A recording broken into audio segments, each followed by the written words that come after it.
నమస్కారం, truth news కి స్వాగతం. హెడ్లైన్ చూద్దాం.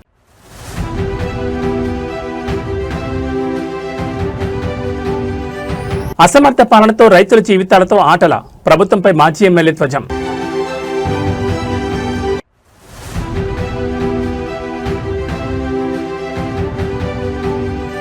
కూలీ కాదు శ్రామికులు, పవన్ కళ్యాణ్ నిర్ణయంపై స్పీకర్ ప్రశంసలు చాలు.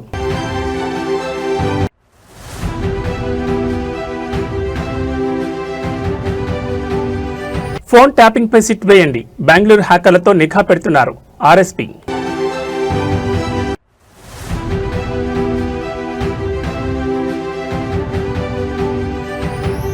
అమరావతిలో బసవతారకం క్యాన్సర్ ఆసుపత్రి పనులు ప్రారంభించిన నందమూరి బాలకృష్ణ. ఇక డీటెయిల్స్ చూస్తే రాష్ట్రంలో రైతుల పరిస్థితి అగమ్యగోచరంగా మారింది. పంట చేతికొచ్చినా అమ్ముకునే మార్గం లేక అన్నదాతలు రోడ్డున పడుతున్నారు.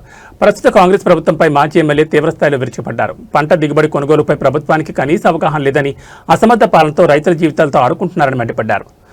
ప్రస్తుతం రాష్ట్రంలో మొక్కజొన్న రైతులు గోస పట్టించుకునే దిక్కే లేదని మాజీ ఎమ్మెల్యే ఆరోపించారు. పంట దిగుబడి ఏ మేరకు వస్తుంది, ఎంత కొనుగోలు చేయాలి, నిల్వ సామర్థ్యం ఎంత అనే అంశాలపై ప్రభుత్వానికి కనీస అవగాహన లేదని విమర్శించారు. వివిధ ప్రభుత్వ శాఖల మధ్య సమన్వయం లోపించిందని, సమీక్షలు చేసే తేరిక కూడా ప్రభుత్వానికి లేదని ధ్వజమెత్తారు. కష్టపడి పండించిన పంటను చూసి రైతు సంతోషపడాలా, లేక ప్రభుత్వ వైఫల్యం వల్ల తక్కువ ధరకు అమ్ముకొని దిగులు పడాలా అనే పరిస్థితిని కాంగ్రెస్ సర్కార్ తీసుకొచ్చిందని ఆయన ఆగ్రహం వ్యక్తం చేశారు. రైతులను ఇబ్బంది పెట్టకుండా పంట కొనుగోలు చేసే ఆలోచన కానీ చిత్తశుద్ధి కానీ ప్రభుత్వానికి లేదని మాజీ ఎమ్మెల్యే ఎద్దేవా చేశారు. తక్షణమే మొక్కజొన్న కొనుగోలు కేంద్రాలను ప్రారంభించి రైతులకు మద్దతు ధర కల్పించాలని డిమాండ్ చేశారు. 17 నుంచి 20% పంట ఏదైనా ఎదుగుదల ఉంటుందని చెప్పి ఆనాడే శాస్త్రవేత్తలు ప్రకటించారు.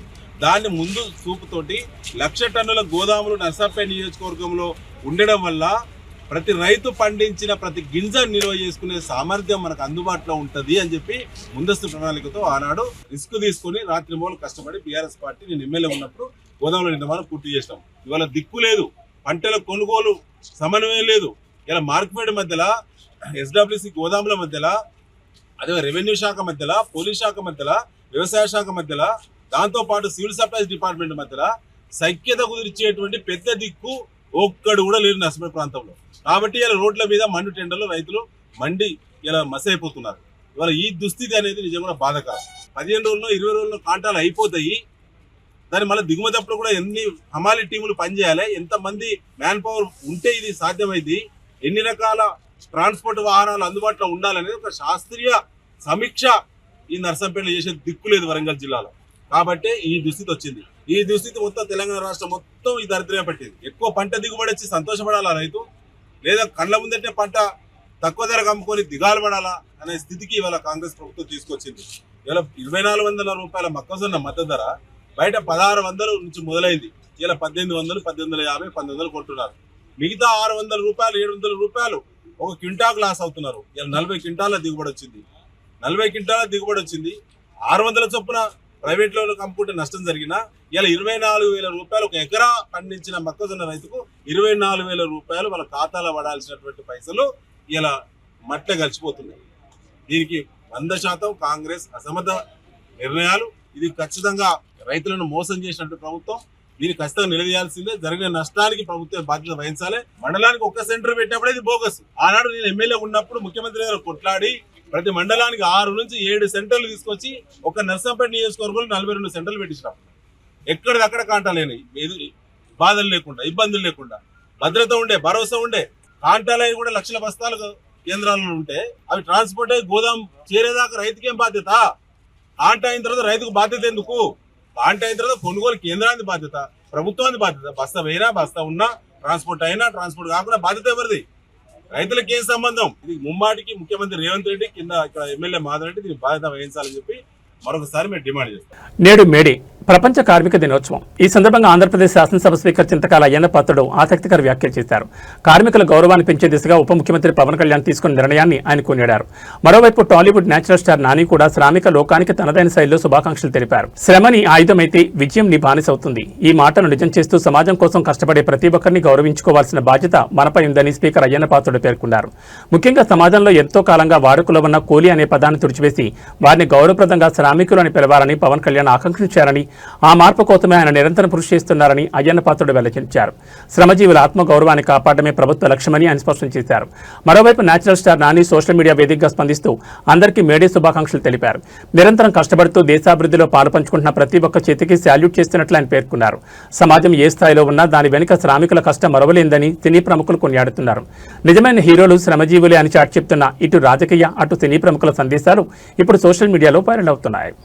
మేడే సందర్భంగా మీ అందరికీ మేడే శుభాకాంక్షలు తెలియజేసుకుంటా ఉన్నాను.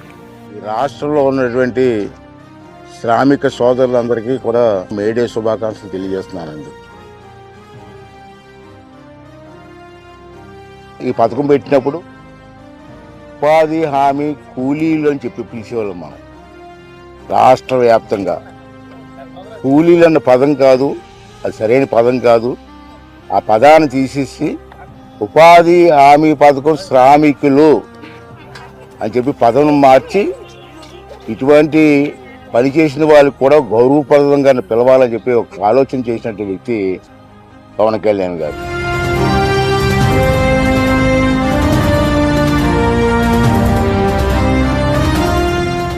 అందరికీ మేడే శుభాకాంక్షలు. Whenever there is any workplace accidents happening, he also made sure that initially it was 50,000 that they're given, but now he has increased it to 4 to 6 lakhs. I think that's a great initiative by our Pawan Kalyan Garu. నేను రాజకీయాల్లోకి వచ్చి చాలా సంవత్సరాలు అయింది. అప్పటి నుంచి నేను చాలామంది నాయకులతో చూశాను, వాళ్ళ పనితీరు చూశాను.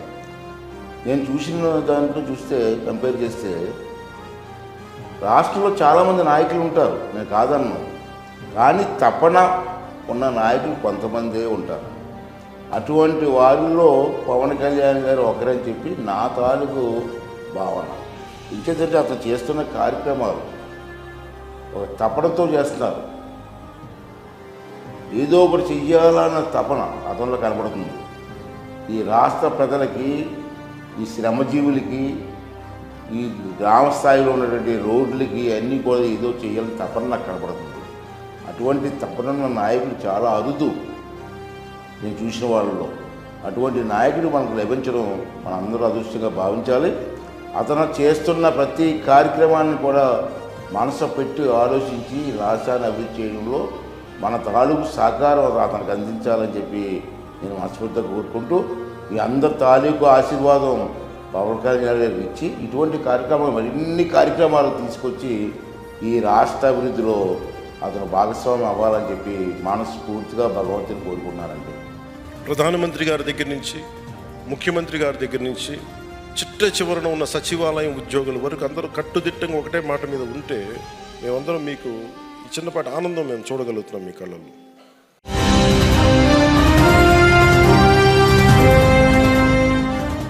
ఆంధ్రప్రదేశ్ రాజకీయాల్లో మహిళా సాధికారత ప్రజారోగ్యంపై ముఖ్యమంత్రి చంద్రబాబు నాయుడు మరోసారి తన స్పష్టమైన విజన్ చాటుకున్నారు. త్వరలోనే ఆడబిడ్డలకు రాజకీయాల్లో 33% రిజర్వేషన్లు రాబోతున్నాయని ఆయన కీలక వ్యాఖ్యలు చేశారు. అదేవిధంగా రాజధాని ప్రాంతం అమరావతికి అత్యున్నత వైద్య సదుపాయాలను తీసుకొచ్చేలా భారీ హామీ ఇచ్చారు. మహిళా రిజర్వేషన్ల అంశంపై సీఎం చంద్రబాబు ఆసక్తికర వ్యాఖ్యలు చేశారు. గతంలో విపక్షాలు మహిళా రిజర్వేషన్లు అడ్డుకున్నాయని, కానీ త్వరలోనే చట్టసభల్లో ఆడబిడ్డలకు 33% కోటా అమలు కాబోతుందని ఆయన ధీమా వ్యక్తం చేశారు. మహిళా శక్తికి ప్రాధాన్యత ఇచ్చినప్పుడే సమాజం అభివృద్ధి చెందుతుందని ఆయన పునరుద్ఘాటించారు. కేవలం రాజకీయాలే కాకుండా సామాన్యుల ఆరోగ్యానికి భరోసా కల్పించడమే తమ ప్రభుత్వ ప్రాధాన్యతని ముఖ్యమంత్రి స్పష్టం చేశారు. ప్రతి ఒక్కరికి మెరుగైన వైద్యం అందించాలనే లక్ష్యంతో అమరావతిలో ఈఎస్ఐ ఆసుపత్రిని ఏర్పాటు చేయబోతున్నట్లు ప్రకటించారు. కార్మికులకు, పేదలకు చేరువలు, అత్యాధునిక వైద్య సేవలు అందుబాటులోకి తేవడమే తమ ఆలోచనని చంద్రబాబు వివరించారు. రాజధానిలో ఈఎస్ఐ ఆసుపత్రి ఏర్పాటు మరియు మహిళా రిజర్వేషన్లపై సీఎం చేసిన వ్యాఖ్యలు ఇప్పుడు ఏపీ రాజకీయాల్లో చర్చనీయాంశంగా మారాయి. అమరావతిలో కూడా ఈఎస్ఐ హాస్పిటల్ పెట్టి ముందుకు తీసుకుపోవడానికి ఆలోచిస్తున్నాం. నా ఆలోచన ఒకటి, సమాజంలో ఆరోగ్యం ఉండాలి, అందరికీ మీ ఆదాయాన్ని పెంచాలి, జీవన ప్రమాణాలు పెంచాలి, ఇంకో పక్కరు అందరూ ఆనందంగా ఉండాలి. నేను దీనికోసం ఒక వినూత్నమైన ఆలోచన చేస్తూ వస్తున్నాం. ఈరోజు మీరు చూసే సంక్షేమ కార్యక్రమాలు 1-2 కాదు. తల్లికి వందనం, అన్నదాత సుఖీభవ, స్త్రీ శక్తి. మా ఆడబిడ్డలు, మగవాళ్ళు ఎంతమంది ఉన్నారో మీటింగ్లో మా ఆడబిడ్డలు అంతమంది ఉన్నారు. ఇది శుభ పరిణామం. ఇది ఒక పెద్ద మార్పు.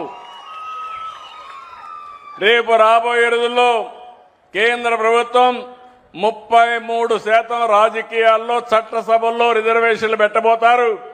మొన్నైతే అపోజ్ చేశారు కానీ తప్పకుండా సాధిస్తాం. మా ఆడబిడ్డలు 33% చట్టసభల్లో ఉంటే ఆ చట్టసభలకే శోభ వస్తుందని చెప్పి కూడా నేను మీకు తెలియజేస్తున్నా. అన్ని రంగాల్లో మహిళలు రాణించాలి. అందుకే మీరు ఒకసారి చూస్తే డాక్రా సంఘాలు నేనే పెట్టిన తర్వాత దాన్ని అభివృద్ధి చేశాం. ఈరోజు దగ్గర 28,000 కోట్ల రూపాయలు కార్పస్ డబ్బులుంది, సేవింగ్ ఉంది. దగ్గర 50,000 కోట్ల రూపాయలు అప్పు తీసుకుంటే తిరిగి పెద్ద ఇండస్ట్రీస్ ఇక్కడ ఉన్నారు కానీ వీళ్ళన్నా ఒక రోజు లేట్ చేస్తారు కానీ మా ఆడబిడ్డలు మాత్రం చెప్పిన సమయానికి రీపే చేస్తున్నారు. నాన్ రీపేమెంట్ చూస్తే 0.2%. అలాంటి నీతి నిజాయితీతో ముందుకు పోతున్నారు. రాజకీయ నాయకులను ఇరికించే ప్రయత్నం చేస్తున్నారని భారత రాష్ట్ర ప్రధాన కార్యదర్శి ఆర్ఎస్ ప్రవీణ్ కుమార్ ఆరోపించారు. తెలంగాణ భవన్లో గురువారం ఆయన మాట్లాడుతూ పంజగుట్ట పోలీస్ స్టేషన్లో పోలీసు అధికారి ఇచ్చిన ఫిర్యాదుతో కేసు నమోదైందన్నారు. టెక్నికల్ ఎవిడెన్స్ ఆధారంగా విచారణ చేయాలని డిమాండ్ చేశారు. కేసీఆర్, కేటీఆర్, హరీష్ రావులను ఇరికించాలని రెండో సిట్ వేశారన్నారు. ఈ కేసులో 350 మందిని విచారించినా ఇప్పటి వరకు ఛార్జ్షీట్ దాఖలు కాలేదని తెలిపారు. షార్ట్షీట్లో కేసీఆర్, కేటీఆర్, హరీష్ల పేర్లు చేర్చాలని అధికారులపై సీఎం ఒత్తిడి తెస్తున్నారని ఆరోపించారు. ప్రస్తుతం బెంగళూరు నుంచి హ్యాకర్లను తీసుకొచ్చి ఫోన్ ట్యాప్ చేయిస్తున్నారని, దీనిపై సెట్ వీసీ విచారణ జరపాలని డిమాండ్ చేశారు. కొంతమంది నాయకుల ఇళ్ల వద్ద సీసీ కెమెరాలను హ్యాక్ చేస్తున్నారని మండిపడ్డారు. ఐపీఎస్ అధికారులు చట్టం ప్రకారం పనిచేయాలని సూచించారు.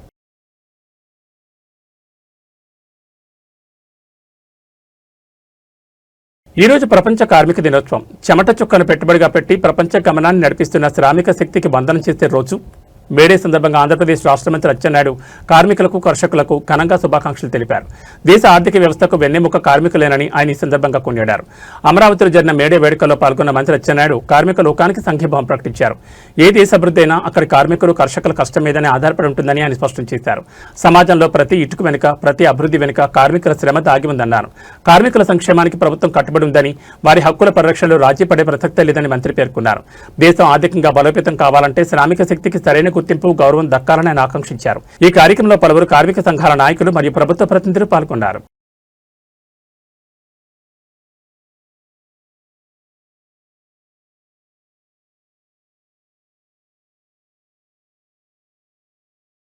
ఏపీ రాజధాని అమరావతిలో బసవతారకం క్యాన్సర్ ఆసుపత్రి నిర్మాణ పనులను హిందూపూర్ ఎమ్మెల్యే బాలకృష్ణ ప్రారంభించారు. 750 కోట్లతో తొళ్లూరు సమీపంలో ఆసుపత్రి నిర్మాణం చేపడుతున్నారు. దీనికోసం ఏపీ ప్రభుత్వం 21 ఎకరాల భూమిని కేటాయించింది. మొదటి దశలో 500 పడకల ఆసుపత్రి నిర్మాణం చేపట్టనున్నారు. ఈ సందర్భంగా బాలకృష్ణ మాట్లాడుతూ ప్రభుత్వం నుంచి అన్ని అనుమతులు తీసుకుని పనులు ప్రారంభించినట్టు చెప్పారు. అమరావతిలో ఆసుపత్రి సేవల కోసం అందరూ ఎదురు చూస్తున్నట్టు చెప్పారు. అంతర్జాతీయ స్థాయి ప్రమాణాలతో లేటెస్ట్ ఎక్విప్మెంట్ ఇక్కడ ఆసుపత్రి ఏర్పాటు చేస్తున్నాం. హైదరాబాద్ బసవతారకం ఆసుపత్రిని స్థాపించి 25 ఏళ్లు పూర్తయిన నేపథ్యంలో జూన్ 22న భారీ కార్యక్రమం ఏర్పాటు చేయబోతున్నాం. ఈ కార్యక్రమానికి 2 రాష్ట్రాల ముఖ్యమంత్రులు, కేంద్ర మంత్రులను ఆహ్వానించనున్నామని బాలకృష్ణ తెలిపారు.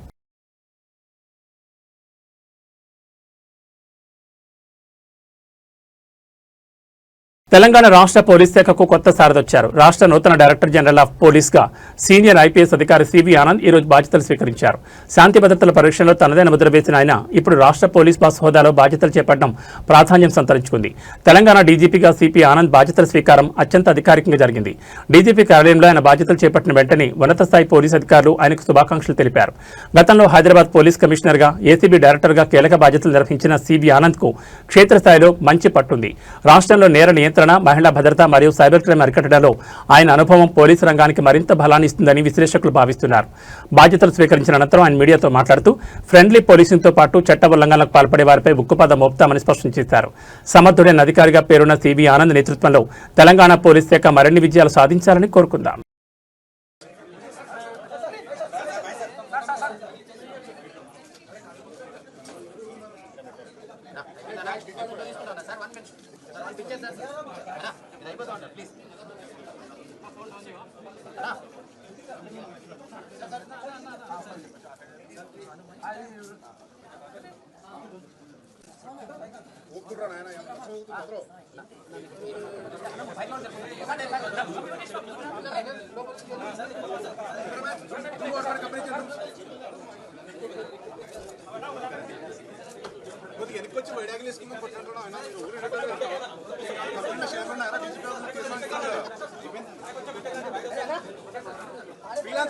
కొద్దిగా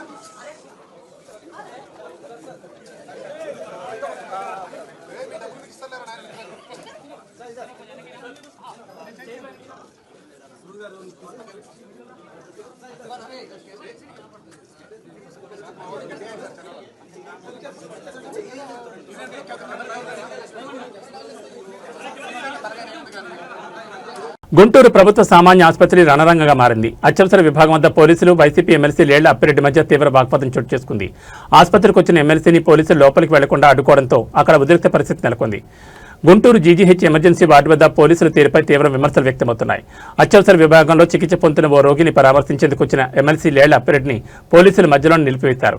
ఎమ్మెల్సీ అని చెప్పినా వినకుండా ఎమర్జెన్సీ వార్డు డోర్ మూసివేసి పోలీసులు అత్యుత్సాహం ప్రదర్శించారని ఆరోపణలు వస్తున్నాయి. తాను కేవలం రోగిని చూడడానికి మాత్రమే వచ్చారని ఎమ్మెల్సీ స్పష్టం చేసినా పోలీసులు అనుమతించకపోవడంతో పరిస్థితి ఉద్రిక్తంగా మారింది. అతను ప్రభుత్వ ఆసుపత్రి గేట్లు ప్రజాప్రతినిధులకు ఎలా మూసివేస్తారని, సామాన్య ప్రజల పరిస్థితి ఏంటని ఎమ్మెల్సీ అనుచరులు ఆగ్రహం వ్యక్తం చేశారు. పోలీసుల తీరును నిరసిస్తూ ఎమ్మెల్సీ అప్పిరెడ్డి అక్కడే నిలదీయడంతో ఆసుపత్రి ప్రాంగణంలో కాసేపు గందరగోళం ఏర్పడింది. ప్రభుత్వ ఆసుపత్రిలో చోటు చేసుకున్న ఈ ఘటనపై అటు రాజకీయ వర్గాలు, ఇటు ప్రజల్లో పెద్ద ఎత్తున చర్చ జరుగుతోంది.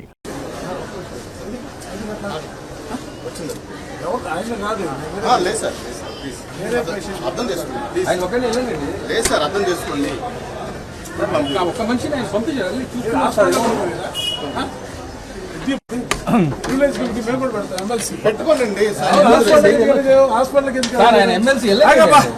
హాస్పిటల్కి ఎందుకు వెళ్ళలేదు? ఆయన ఎక్కడ మీరు దాపెట్టండి. హాస్పిటల్కి ఎందుకు వెళ్ళలేదు? పేషెంట్ వేరే పేషెంట్ మీరు చెప్తారు. మీకేం రేటు? మీకేం అక్కడ కాదని చెప్పారు. అరే నువ్వు అట్లా చెప్తావా? అర్థం చేసుకోండి సార్ చెప్పేది. ఎందుకు లేదు అతను కాదు, వేరే పేషెంట్ చూడడానికి వచ్చాను. మీరు కావాలి చెప్పండి. నూరు తీస్తాను పేషెంట్ ఉంది, మా ఇంకో పేషెంట్ నూరు తీస్తా పేరు మా పిన్ని పిల్లండి కాదు. సర్జరీ ఆల్రెడీ జరిగింది. ఆల్రెడీ నేను ఆమె కోసం వచ్చా యాక్చువల్ గా. చూపించమంటారా?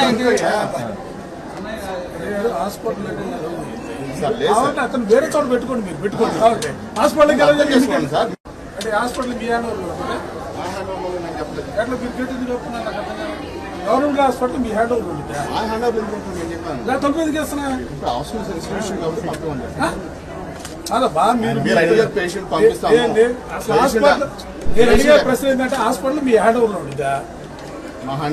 మీ హ్యాండ్ ఓవర్ ఉండకపోతే మీరు ఆయన పేషెంట్ మీరు వేరే చోట పెట్టుకోవాలా? పెట్టుకుంటాం ఎవరుంటారు? హాస్పిటల్ మీ హ్యాండ్ ఓవర్ ఉండిద్దా? గవర్నమెంట్ హాస్పిటల్ మీ హ్యాండ్ ఓవర్ గవర్నమెంట్ మీ హ్యాండ్ ఓవర్ లేదు. పంపించాలి పేషెంట్ మీరు గేట్ మీరు ఎట్లా ముస్తారు? బాగా gate government hospital main gate మీరు మూసేస్తారా? చెప్పండి. పబ్లిక్ కదా, ఆ పబ్లిక్ లోన పోనీరా? హాస్పిటల్ లోన పోనీరా? ఈ పేషెంట్ ఎవరో కనుక్కోమని చెప్పారు. ఆ పేషెంట్ మీకు చెప్పాల్సిన అవసరం ఎమ్మెల్సీ మీరు ఎట్లా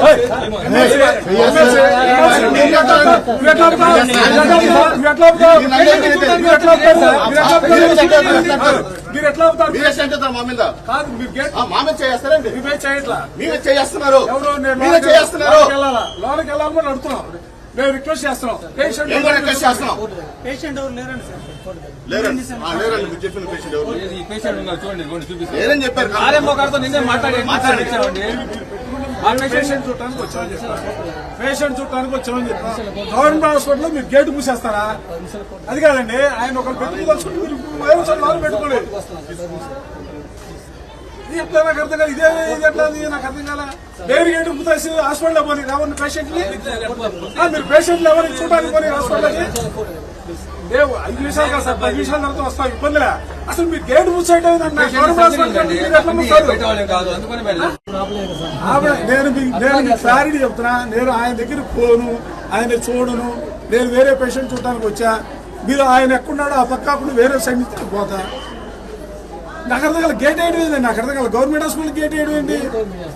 గేట్ మీరు ఏం చేస్తారు? గేట్ అయ్యేది లేదా తోడా వేసేయండి, సూపర్కి వెళ్ళిపోతాం. మేము మీ క్లారిటీ చెప్తున్నా, మేము ఆయన దగ్గరికి పోను, నేను ఆయన కలవను. నేను వేరే పేషెంట్ చూడడానికి వచ్చా. ఆయన దగ్గర పోకుండా మీరు ఆయన ఎక్కడ పెట్టారు? అక్కడ తిరుపతి ఆపు అక్కడ ఎవరు తిన్నారు?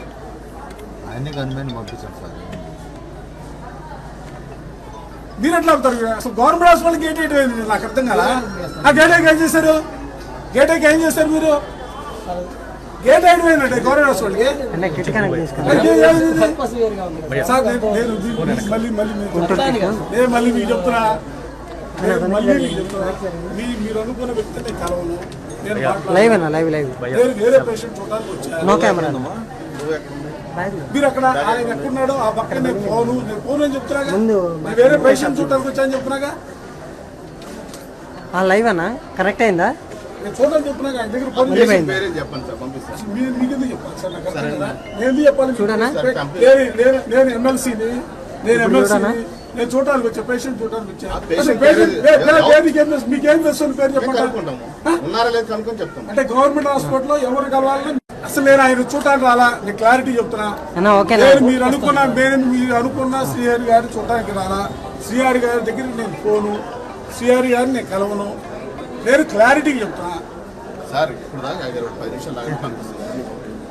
నిమిషాలు మీరు అనుకున్న దగ్గరికి పంపిస్తాం. 10 నిమిషాలు చెప్పండి. మీరు మాకు పర్మిషన్ ఇవ్వండి, నాకు అర్థం కదా. మీరు నాకు పర్మిషన్ ఇవ్వండి, మీరు నాకు అర్థం కదా. మీరు నాకు పర్మిషన్ ఇవ్వండి, నాకు అర్థం కదా. మీరు నాకు పర్మిషన్ ఇవ్వండి, నాకు అర్థం కదా. మీరు నా పర్మిషన్ ఇవ్వండి, నాకు అర్థం కదా. నేను చెప్పాను కదా, మీరు నా పర్మిషన్ ఇవ్వండి, నాకు అర్థం కదా. అరే ఎమ్మెల్సీ నేను సిఆర్ గారిని కలవడానికి నేను రాలేదని చెప్పాను.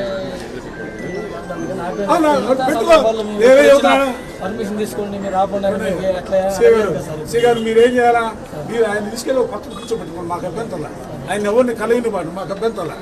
కానీ మమ్మల్ని ఆపుతారేంటి నాకు అర్థం కదా. మమ్మల్ని ఆపుతారేంటి మీరు అర్థం. అసలు గవర్నమెంట్ హాస్పిటల్ గేట్ వేయడం ఏంటండి బాబు? అసలు ఈ ప్రపంచంలో పేషెంట్ ఉంటే పోరు రావడానికి గేట్ వేసి చచ్చిపోతాడు.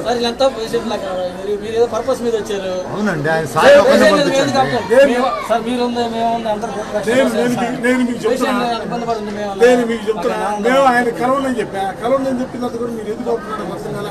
మీరు ఎందుకు ఆపుతారు? మీరు ఆయన కావాలంటే ఎక్కడో పెట్టుకోండి, మేము వద్దట్లేదు కదా. అది కనెక్ట్ అవుతుందో పోతుందా నాకేది? ఫస్ట్ టైం ఇది కరెక్ట్ సిస్టమ్ కాదు ఇది. ఎమ్మెల్సీలు వస్తే కూడా మీరు ఇక్కడ గేట్ అసలు గవర్నమెంట్ హాస్పిటల్ గేట్ అయితే వస్తారండి బాబు. ఇది ప్రపంచంలో ఎక్కడ చూడాలి గేట్ అయితే వస్తారు. గేట్ ఎట్లా వస్తారు మీరు? ఏది నాకు అర్థం కాలే ఏంటి అన్న. మెయిన్ గేట్ అయితే వేస్తున్నారు, ఈ గేట్ ఎట్లా వస్తారు? పేషెంట్ చూడడానికి పోరా? మీరు ఎక్కడ పెట్టుకోండి ఆయన, మేము వద్దంటలేదుగా. నేను కనెక్ట్ చేసానన్నా, అది కరెక్ట్ కేబుల్ కదిలితే పోతాము. అర్హులకు అందాల్సిన ఇందిరమ్మ ఇళ్లు అనర్హుల పాలవుతున్నాయా? నిరుపేదలకు సొంతంటికాలు నెరవేర్చడమే లక్ష్యమని ప్రభుత్వం చెబుతున్న క్షేత్రస్థాయిలో పరిస్థితి మాత్రం వేరేలా ఉంది. ఖమ్మం జిల్లా పాలేరు నియోజకవర్గంలో నిర్వహించిన సభలో స్వయంగా మంత్రి పొంగులేటి శ్రీనివాసరెడ్డి ముందే ఇందిరమ్మ ఇండ్ల పంపిణీలో జరిగిన అవకతవకలు బయటపడడం ఇప్పుడు తీవ్ర చర్చనీయాంశంగా మారింది. పాలేరులో నిర్వహించిన ఇందిరమ్మ ఇండ్ల పంపిణీ సభలో ఆసక్తికర ఘటన చోటు చేసుకుంది. లబ్ధిదారుల ఎంపికపై ఆరా తీస్తున్న క్రమంలో ఒక మహిళ తన వివరాలను వెల్లడించడంతో సభలో ఉన్న వారంతా ఒక్కసారిగా అవాక్కయ్యారు. తన కొడుకు లండన్లో సాఫ్ట్వేర్ ఉద్యోగం చేస్తున్నాడని, కూతురు విద్యుత్ శాఖలో ప్రభుత్వ ఉద్యోగి అని సదరు మహిళ గర్వంగా చెప్పుకొచ్చింది. మంత్రి పొంగులేటి సాక్షిగా ఆమె చెప్పిన వివరాలు విని అక్కడున్న స్థానికులు ఒక్కసారిగా విస్మయానికి గురయ్యారు.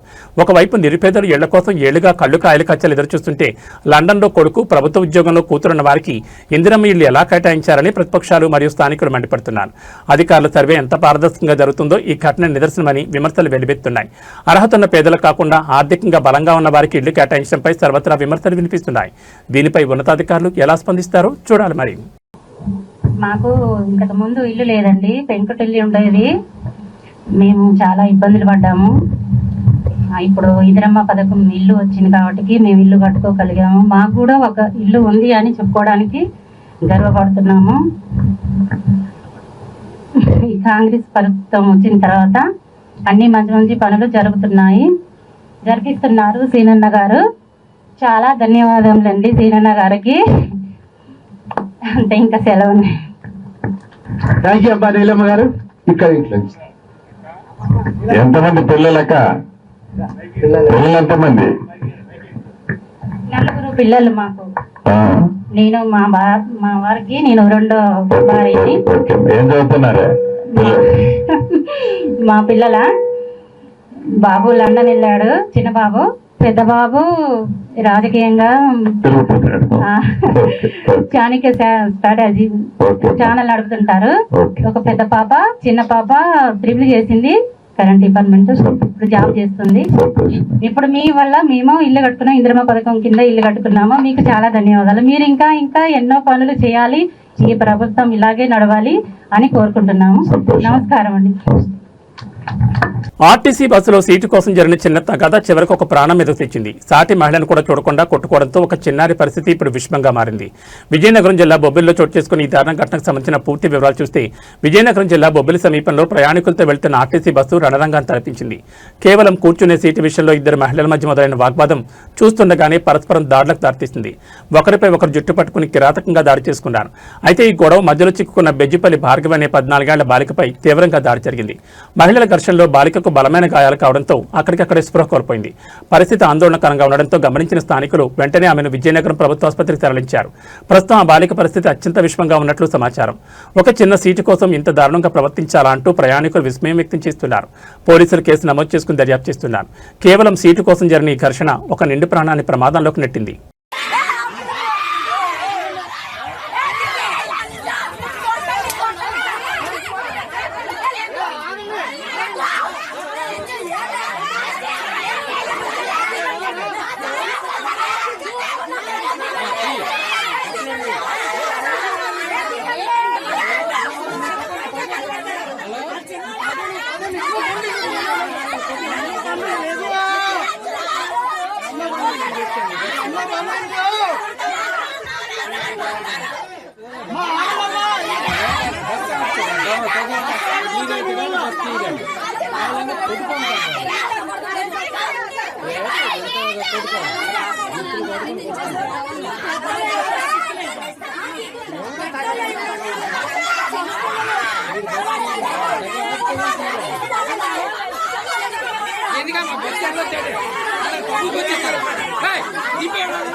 లంచం అడిగితే చట్టం శిక్షిస్తుందని తెలుసు, కానీ ఇక్కడ సామాన్య జనం అప్పటికప్పుడే తీర్పు ఇచ్చేశారు. ఆర్టీసీ బస్సులో టికెట్ లేదని పట్టుకున్న సిబ్బంది ఏకంగా 20,000 రూపాయల లంచం డిమాండ్ చేయడంతో ప్రయాణికులు ఆగ్రహంతో ఊగిపోయారు. లంచం అడిగిన నోటికే చెప్పు దెబ్బలతో సమాధానం చెప్పారు. హైదరాబాద్ నుంచి నారాయణఖేడ్ వెళ్తున్న ఆర్టీసీ బస్సు ప్రయాణికులతో కిక్కిరిసిపోయింది. రాయకోట్ సమీపంలో టికెట్ స్క్వాడ్ సిబ్బంది తనిఖీలు చేపట్టారు. ఈ క్రమంలో ఒక ప్రయాణికుడు టికెట్ లేకుండా ప్రయాణిస్తుండని గుర్తించారు. సాధారణంగా టికెట్ లేకపోతే నిబంధనల ప్రకారం 500 రూపాయల జరిమానా విధించాలి. కానీ ఇక్కడే టికెట్ స్క్వాడ్ తన అత్యుత్సాహాన్ని ప్రదర్శించింది. సదరు ప్రయాణికుడు బెదిరించి ఏకంగా 20,000 రూపాయల లంచం ఇవ్వాలని డిమాండ్ చేశారు. టికెట్ లేని సామాన్యుడిపై అంత భారీ మొత్తంలో వసూలు దిగడంతో తోటి ప్రయాణికులు ఒక్కసారిగా తిరగబడ్డారు. 500 జరిమానా పోయి 20,000 లంచం ఏంటని ప్రశ్నిస్తూ లంచం అడిగిన సిబ్బందిపై చెప్పులతో విరుచుకుపడ్డారు. లంచం అడిగినందుకు సుమారు 20 సార్లు చెప్పు దెబ్బలతో దేశం చేశారు. ప్రస్తుతం ఈ ఘటనకు సంబంధించిన వీడియో సోషల్ మీడియాలో తెగ వైరల్ అవుతోంది. నిబంధనల పేరుతో సామాన్యులను పీడించే సిబ్బందికి ఈ ఘటన ఒక హెచ్చరికగా మారింది. దీనిపై ఆర్టీసీ ఉన్నతాధికారులు ఎలాంటి చర్యలు తీసుకుంటారో వేచి చూడాలి.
₹10 గురించి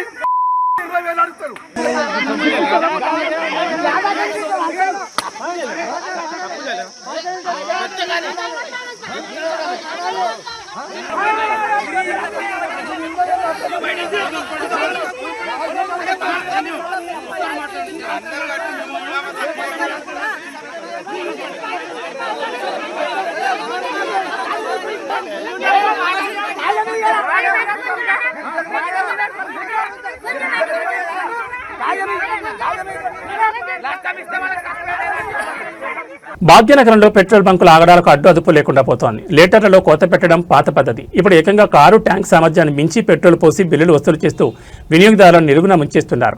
హయత్ నగర్లోని ఒక హెచ్పీ పెట్రోల్ బంకులో వెలుగుచూసిన ఈ ఘరానా మొత్తం ఇప్పుడు హాట్ టాపిక్ గా మారింది. హయత్ నగర్లోని హెచ్పీ పెట్రోల్ బంక్ వెళ్లిన ఓ వినియోగదారుడికి మైండ్ బ్లాక్ అయ్యే అనుభవం ఎదురైంది.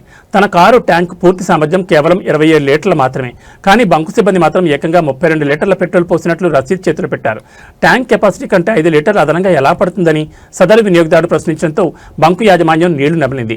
సాంకేతికంగా సాధ్యం కాని రీతిలో 27 లీటర్ల ట్యాంకులో 32 లీటర్లు ఎలా నింపారని బాధ్యతను నిలదీయడంతో అక్కడ కాసేపు ఉద్రిక్తత నెలకొంది. రీడింగ్లో తారుమా చేసి భారీగా దోచుకుంటున్నారంటూ వినియోగదారులు ఆగ్రహం వ్యక్తం చేస్తున్నారు. అధికారుల తనిఖీ లేకపోవడంతోనే ఇలాంటి మోసాలు పెచ్చిమిరుతున్నాయని స్థానికులు ఆరోపిస్తున్నారు. తక్కువ పెట్రోల్ పోసి ఎక్కువ బిల్లులు వేస్తున్న ఇలాంటి బంకులపై పౌర సరఫరాల శాఖ అధికారులు కఠిన చర్యలు తీసుకోవాలని వాహనదారులు డిమాండ్ చేస్తున్నారు.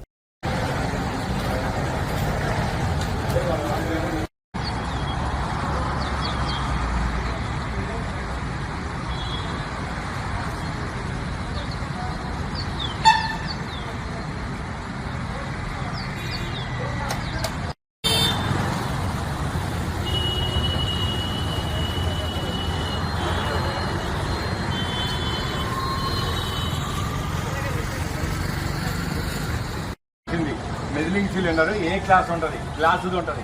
5 లీటర్ల మెజిలింగ్ సిలిండర్లో కొడితే నీకు వస్తుంది. అది కాకుండా నువ్వు ఏదో ఒక పెద్ద 5 లీటర్ల జగ్గు తెచ్చి చేస్తా అంటే కుదరదు. జగ్గు నీకు పరిమాణం కాదు, ఒక చట్టం ఉంటుంది. దీనికి కూడా తూలికలు, ప్రమాణికలు, కొలతలు అనేది ఒకటి ఉంటుంది. ఆ జగ్గు కాదు నీ లెక్క. 5 లీటర్ల మెజిలింగ్ సిలిండర్ తీసుకురా, నేను నువ్వు చెక్ చేసి నాకు, నువ్వు అది తెచ్చి చెక్ చేసి నాకు చూపి నేను పోతా. ఎందుకంటే నువ్వు కొట్టింది పెట్రోల్ నువ్వే కదా కొట్టింది, నేనే కొట్టించుకుని. మరి నాకు తెలుసుగా నా బండి. మీ సార్ ఏమంటాడు, 10 లీటర్లు ఎక్స్ట్రా అయితే పట్టింది ఈ ట్యాంకులో. HP petrol బంక్లో వచ్చాండి. నా కారు ఫ్యూయల్ కెపాసిటీ వచ్చేసి 27 లీటర్స్. ఆల్రెడీ రిజర్వ్లో పడంలోనే వచ్చాను. ఇక్కడికి వచ్చి చూస్తే 28 లీటర్స్ కొట్టాడు. అదేంటంటే డౌట్ వచ్చి ఆపి మళ్ళీ ఆటో స్టాప్ వరకు కొట్టమని చెప్తే మళ్ళీ 1 లీటర్ 23 పాయింట్లు పట్టింది. మొత్తం ఈ లెక్కన 29 లీటర్లు 23 పాయింట్లు పట్టింది. ఆల్రెడీ నా దాంట్లో 2-3 లీటర్లు ఉన్నా కానీ 32 లీటర్లు దాటింది. కానీ ఇది కెపాసిటీ 27 లీటర్స్. అదేంటని అడిగితే పోలీస్ స్టేషన్లో కేసు పెట్టుకోండి అని చెబుతున్నారు. వీళ్ళ దగ్గర మేము కొలవడానికి మెజిలింగ్ సిలిండర్ లేదు, ఏ క్లాస్ది. ఒక ఏదో 5 లీటర్స్ జార్ ఉంది, ఆ జార్ తీస్తామంటారు. ఆ జార్ కాదండి, అది క్యాలిబ్రేటెడ్ కాదు. మెజిలింగ్ సిలిండర్ తీసుకురామంటే మేము తీసుకురాము, మీకు యాక్ట్ అయింది, లేదా మీకు మెకానిక్ కాడికి పోయి మీ బండిలోనే ప్రాబ్లం ఉంది, పోయి చెక్ చేయించుకొని రండి అన్నట్టు మాట్లాడతారు. అది కాదు ఇది కాదంటే పోలీస్ స్టేషన్కి పోండి అంటారు. కానీ మేనేజర్ని పిలిచి ఆయన ఇంతవరకు రాలేదు. ఎండిఎం మా బంకులో ఏం జరగలేదు, మీరే అబద్ధం ఆడుతారు, మీకు నచ్చిన కింద చేసుకోపోండి అని ఆయన చెప్పి ఫోన్ పెట్టేసింది. ఇది జరిగిందండి. ఈ బంక్ వచ్చేసి HP petrol bunk height Nagar Raghavendra hotel దగ్గర ఉంటుంది. Radio station opposite bunk. Tollywood లో మరో క్రేజీ మాస్ కాంబో ఫిక్స్ అయింది. బాలకృష్ణ హీరోగా కొట్టాల శివ దర్శకత్వంలో సినిమా రానున్నట్లు ఎన్నో రోజులుగా వార్తలు వస్తున్న విషయం తెలిసిందే. నేడు ఈ ప్రాజెక్ట్ అధికారికంగా ప్రకటించారు. కొరటాల శివ మార్క్ సామాజిక సందేశంతో పక్కా మాస్ యాక్షన్ ఎంటర్టైనర్ గా ఈ సినిమా ఉండబోతున్నట్టు తెలుస్తోంది. అధికారానికి ఉద్దేశం తోడైతే అది ఉద్యమంగా మారుతుంది అనే పవర్ఫుల్ కొటేషన్లో టీం దీనిపై అంచనాలు పెంచేసింది. దర్శకుడు కొరటాల శివ ఇప్పటికే స్క్రిప్ట్ వర్క్ పూర్తి చేశారని, త్వరలోనే రెగ్యులర్ షూటింగ్ ప్రారంభమవుతుందని టీం తెలిపింది. దీనికి సంబంధించిన మరిన్ని వివరాలు వెల్లడించనున్నారు. ప్రస్తుతం బాలకృష్ణ, గోపీచంద్ మల్లేని దర్శకత్వంలో ఓ సినిమాలో నటిస్తున్నారు. వీరసింహారెడ్డి తర్వాత బాలకృష్ణ, గోపీచంద్ మల్లేని దర్శకత్వంలో రూపొందిన చిత్రం ఇది. ఇందులో బాలయ్యకు జోడీగా నయనతార నటిస్తున్నట్లు సమాచారం.